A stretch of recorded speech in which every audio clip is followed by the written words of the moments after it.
Mike McCool here in the Royal Examiner studio, and with me today is Amber Morris. Amber is running for town council. And so, Amber, welcome to the Royal Examiner, and we want to talk about your campaign. You are filling an unexpired term, so it's only like 1 year. So, you have to do this all over again. But why in the world do you want to be on the town council? Well, Mike, I've been involved in politics for my entire adult life. For the last 10 years, I've worked on local, state, and federal elections, and I've helped get conservatives elected, and I've helped hold them accountable once they're elected. And as we've seen, sometimes they don't do what they were elected to do. So I've contemplated throwing my hat in the ring for about 4 years now, and when this special election came up, it's for a 1-year term, so it's not a huge time commitment in terms of serving the town, and I just thought now is my time. I remember talking to you over the last 4 years. Yeah. You've mentioned, she's come in many times and said, well, I'm thinking about running. No, I'm thinking about running. I'm going to help somebody else. And you know what? I say that's wisdom. I've gotten a lot of flack from a few people, and they've said, well, we tried to get you to run before and you wouldn't. And it wasn't in mine or my family's best interest at the time. At the time, I had 3 small children who were not self-sufficient and still couldn't even wipe their butt on their own. Right. And now it takes a lot of work. All 3 of them are in school now, and they're self-sufficient, and they're supporting me. And I'm not, losing any time in that regard, because I show up to all the meetings anyway, on the other side of the dais. So I feel like it's my turn. Well, that's what I said. I said, you've changed your mind, you've come back and forth, but you always supported the candidate that didn't Absolutely. run. And so that's you got your feet wet. Yeah, I have strong conservative convictions, and I'm, all for if somebody throws their hat in the ring that's more qualified or better suited for the position than me, I'm humble enough to step aside. Right. Well. So it's interesting. You mentioned the conservative. Our current town council is primarily made up of all conservatives, but I wonder sometimes how conservative they really are. That old term, rhinos. Yeah. Maybe I'm not accusing him of that. Right. But you well, look. They exist in Front Royal. They do. They exist, and you wonder sometimes how conservative people are. And again, I could be talking to other candidates in this. It's a lot different when you're sitting on the other side of the seat, when you have more information. Absolutely. You can get on there. We're never going to raise taxes. Absolutely. We're never going to do this. You can count on me. And then as soon as you're elected, we do have to raise some taxes. We do have to do this. And well, as you heard the Chamber of Commerce Forum, I, with an entire adult career in finance, I know that you have to spend money to make money. And I've pledged to not raise taxes during my tenure, and I know that that's going to be difficult to do, and it requires some critical thinking. But going back to conservative, I think you have to define that, because I've noticed, in my own campaign adventures, being in it for 10 years could have never prepped me for what I've faced over the last 6 months here locally in politics. But what some define as conservative and what I define as conservative are totally different things. You can be a conservative fiscally, you can be a conservative socially, but what type of conservative you are is what interests me. So for me, it's not I have heard people do this for political gain or power grabbing, and I just keep looking at the papers and looking at the statistics and looking at what I bring to the town council and thinking, what do I have to gain from serving our town? Exactly. Well, of course, I define a conservative as someone that believes in and will bleed for the Constitution. And that is me. I know that the Second Amendment was created to defend all the other amendments. As you know, a couple years ago, I worked to help make Warren County a Second Amendment sanctuary. I hosted that rally down at the gazebo that garnered a couple hundred people from all over to support the Board of Supervisors. You can watch that on the Royal Examiner. Yes, the Royal Examiner has always shown up to be equal and fair press for our conservative events, and I appreciate that. But I consider myself a constitutionalist, and I'm raising 3 young constitutionalists. It doesn't matter your party affiliation or your political background. The Constitution of the United States and the Bill of Rights were not written to be a suggestion. And there's no gray areas in the interpretation of them. I mean, they speak very plainly. That's what they say about the 10 Commandments. It's not the 10 suggestions. Right. So what kind of things are you looking for, say, in the next year if you were on council? Where do you see some of the issues that will be brought up? Well, as you know, the Front Royal EDA has been a huge controversy, and I wish I would have had more time at the Chamber Forum to address, whether or not it should or shouldn't be brought here. It's here, whether we want it or not. And I'm really excited and I'm energized to be a part of working with the Front Royal EDA, because whether we wanted it or not, whether it makes you a conservative to support it or not, it's here, and our only job now is to make it successful. And I feel like as a lifelong resident of Front Royal Warren County, we owe it to Front Royal Warren County to have a better reputation, to have some positive energy. We've been rocked with the EDA scandal, and we really haven't recovered yet. And it's going to take some time. But over the next year, I want to regain transparency and trust in the government, and I want to be moving the council forward. There's so much contention for past happenings. And while that's relevant, I think that the only way we move forward is to set a vision and be laser focused on that vision. And one of the big things I want to do is bring another grocery store into the town. Martin's is our only option. And you have to go out into the corridor, which, I worked in Tyson's Corner for a while. That's a city. But if you're born and raised here, going out across the double bridges for everything is a pain in the butt. Yeah, that's way over there. Yeah, you got to go all the way across two bridges that are, half a mile each. People down the country, Yeah. they think, well, that's just like a hop, skip. That's close. Right. And we look at it and say, way over there? Oh. Well, south end of town is sad. We have some new stuff coming in, but the Starbucks, I don't think that How many Starbucks... Starbucks do we need, right? Well, We that's got a like lot. Taco Bell. That's right. When the second Taco Bell came out to the Riverton Commons, I thought, wow, now instead of driving 2 minutes to get a taco, I got to drive 3 minutes to get a taco. Well, it's funny when you mentioned Taco Bell when our kids were like in school. So when Taco Bell came to Front Royal, my kids were just ecstatic. Civilization came to town because we got a Taco Bell. But it is what it is. It's great that we can have it.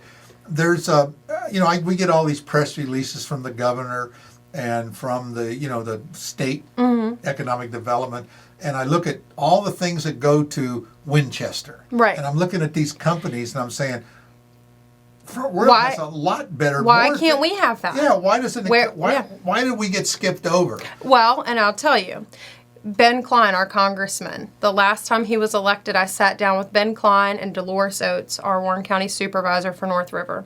And Dolores and I had a very candid conversation with Ben Klein. If you want to continue to be reelected, we want some of the opportunity that Frederick County's getting. They have the Army Corps of Engineers. Exactly. They have the FBI building. FEMA. They have FEMA, and there's no reason why, and that's why I said at the Chamber Forum too, we need to define what we want the town limits to look like.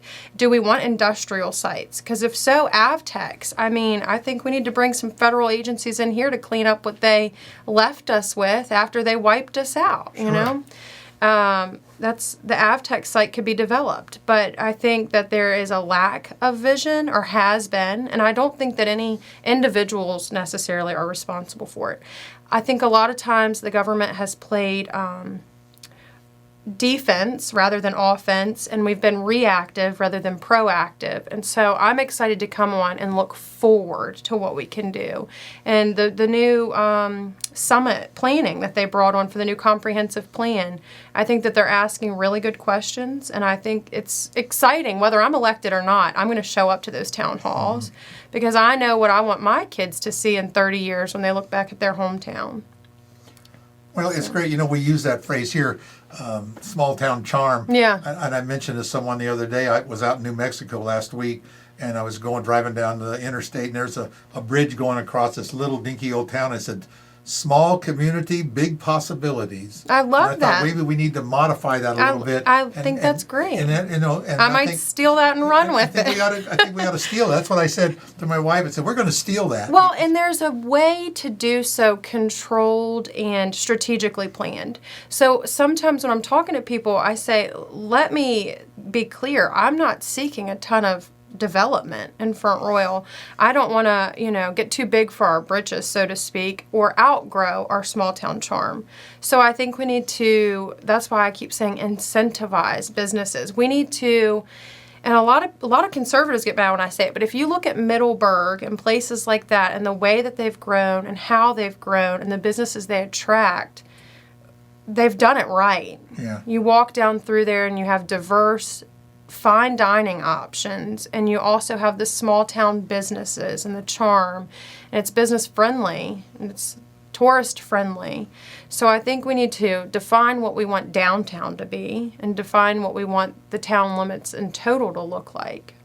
Yeah, I would tell people to go back and look at the 1957 comprehensive plan. If I recall, I think that was the year. I could be mistaken, but we looked at the cover of the plan, and it did not look like what downtown looks like today. Right. It had all new modern buildings and everything. So our merchants Yeah. and our planners in the 50s didn't see a historic downtown Right. because truthfully, there's not a whole lot of historic downtown. Right. Well, And it's just old. yeah. And so I say that politely, you know. No, absolutely. But they looked at saying a new modern town, and it just, what happened in the last 50 years? I think we're going to have a combination because what they're doing with the Afton Inn is going to be modern. Right. And it's going to be contemporary. And I think it's going to be very attractive and appealing. But I agree. I'm born and raised here, 7 generations or more. We were displaced from the Skyline Drive.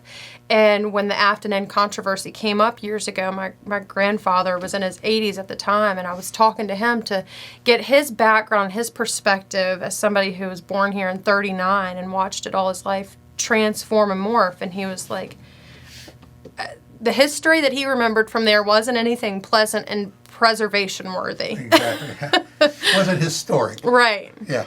But anyway, it's an interesting thing running for office. And one thing I wanted to mention too, you know, when I was gathering signatures, I'm surprised the number of people that live in Winchester work in Front Royal.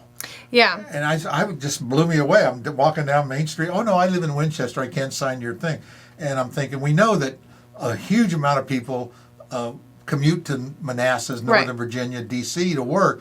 But it's like when you're going out of town across the bridges, you can see the traffic just pouring into town. Oh, yeah. And I'm just, kind of like a displacement. It's like they say everybody that lives in the East works in the West, and everybody in the West works in the East. Maybe we need to look at that and saying, where's our workforce? And it goes back to education. It goes back all of it ties into our workforce. I mean, we need to bring livable wage jobs to the town of Front Royal because you look at the Starbucks and the Taco Bells and those things, they're great. It's nice. It's convenient. Right. But they're not providing a livable wage. No. They're either providing a part-time second job for people who live here or, a part-time job for a college or high school student. It's not something you can raise a family or buy a house with. Whoever thought McDonald's was a career? Right. I mean, unless you're going to be a manager. I was going to say their management salaries nowadays look good. pretty. But, Yeah, people go to work at McDonald's as an entry level kid Right. or a senior that Right. just wants to supplement their Social Security. But you see people protesting the wages at McDonald's, like I can't raise my family. Was it ever really designed for that? I mean, we have all these, and now you can't. They're closed. The dining room's not open. This not Yeah, open. well, nobody can find staff right now. Whoever heard of Yeah. kids not wanting to work at McDonald's? I know. Well, McDonald's, 7-Eleven, all of them have sign-on bonuses in the window, instant pay, $12 to $17 an hour. Going out the quarter, I see it in the 20s. Yeah, it's So they're- unbelievable. And I just wonder, but yet our unemployment now has just dropped again. It's 3.8%. Yeah. So people just left the workforce.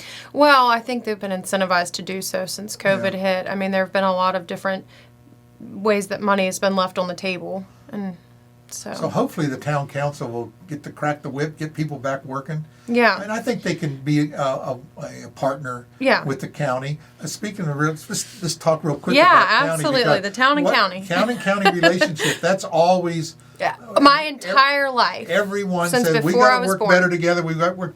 And as soon as we get elected, or people that run for council get on the board of supervisors and they turn 180 degrees. Yep. And Listen, I'm not here to provide lip service. I'm a very non-politically correct, candid, straight shooter. I'm not saying that I can fix all the problems between the town and the county. I don't know why some of the issues lie between the town and the county. However, I'm willing to work with the county to do whatever we need to do. The water right now is a Sure. huge hot topic between the we're town not and going the to grow county. without water. Right. Well, it's strategic growth. The water, the sewer, we have to look at the resources that we have. I've said in all of my speeches that I've made thus far, I pledge to be a good steward of our resources. And I've studied the water reports, but I'm also not going to say I'll ever be a pro at that. It's not my wheelhouse. Sure. It's my job to understand what I'm voting on. But with the town and the county, I think it goes back to there's a lot of misinformation and miscommunication between the two of them and to the public. So when we talk about the EDA and how that can be contentious between the town and the county, I don't feel that's the case. Some of the most successful localities in Virginia do have one governing body. However, we have two governing bodies and one EDA. That was bound to get contentious. The Warren County Front Royal EDA was entirely funded since 2012 at least by the county. And so you look at the EDA and you have to wonder whose interests were always at the forefront, the person funding them or the people not funding them. And when you look at the growth in my lifetime in the county, in the town, it's in the county. Target, I remember when Kohl's was going to come 10 years ago. So I think that Front Royal needs to focus on Front Royal and the Warren County needs to focus on Warren County. And what do they say? High tides, all ships rise. All ships rise, Yeah. exactly. Of course, like you say, Front Royal is in Warren County. Yeah. Of And so course, the I call tax it- revenue we're making in the town of Front Royal benefits the Oh, county. sure it does. So it does. We don't have to be at war to focus on each body. Of course, one of the campaigns I ran a couple years ago was, Front Royal, the heart and soul of Warren County. You still see my signs around town. Oh, I like that. But it is true, and I think, again, even if we had a one government, a county government, Mm-hmm. we would still have like a sanitary district for the town. Well, there's It would be different an overlay. needs. So Yeah. that's right. So and I think the council over the years have worked towards focusing on what the town needs. Right. And they got out of the park and rec, they got out of this, they got Yeah. out, and that's true. Those are county functions. And so every once in a while they try to drag themselves back in a little bit. Right.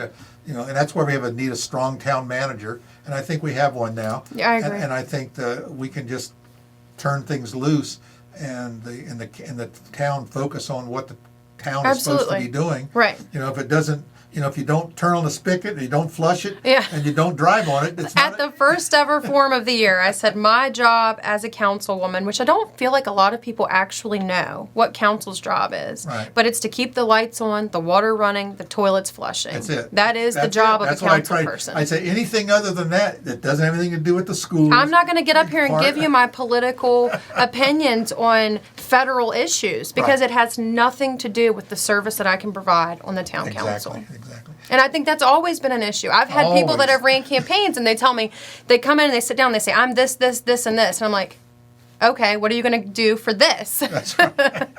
It is true, and again, and I appreciate you coming in. But it's congratulations on running. I know you do Thank have an you. opponent, and I know both of you are out there hardworking, Hardly working. knocking on a lot of doors, and I'm sure you've been getting a lot of feedback from people on that. So that'll open your eyes and help. I have. And I do have an opponent, and I think he's a great guy. I just feel like this is a time where you've seen it. We talked about it earlier. 400 people show up to a council meeting banging on the door with an opinion, and we need to have some courageous leaders who are decisive and who aren't intimidated. And I've ran into that a lot on the campaign Sure, trail, sure. and I'm not easily intimidated. No, I'll say that for sure. Well, again, thanks again. I appreciate it. That you got a few days left to get out and vote. 7 days. 7 days, hard to Yeah. believe. So that's November 2nd. I think we're still going to have one more Saturday early voting. Yes. This coming Saturday, early voting. So let's do that, and appreciate again coming in. And Thank you for having me. And hopefully, win or lose, I know you'll be involved in our Win or town. lose, the town council will see me. That's it. That's what I tell them too. I'm going to be there. Mark and I'll be down there putting that Yep. camera in front I'm of them. not going anywhere. So Thanks again, Amber. thank Really you. appreciate you. Thank you.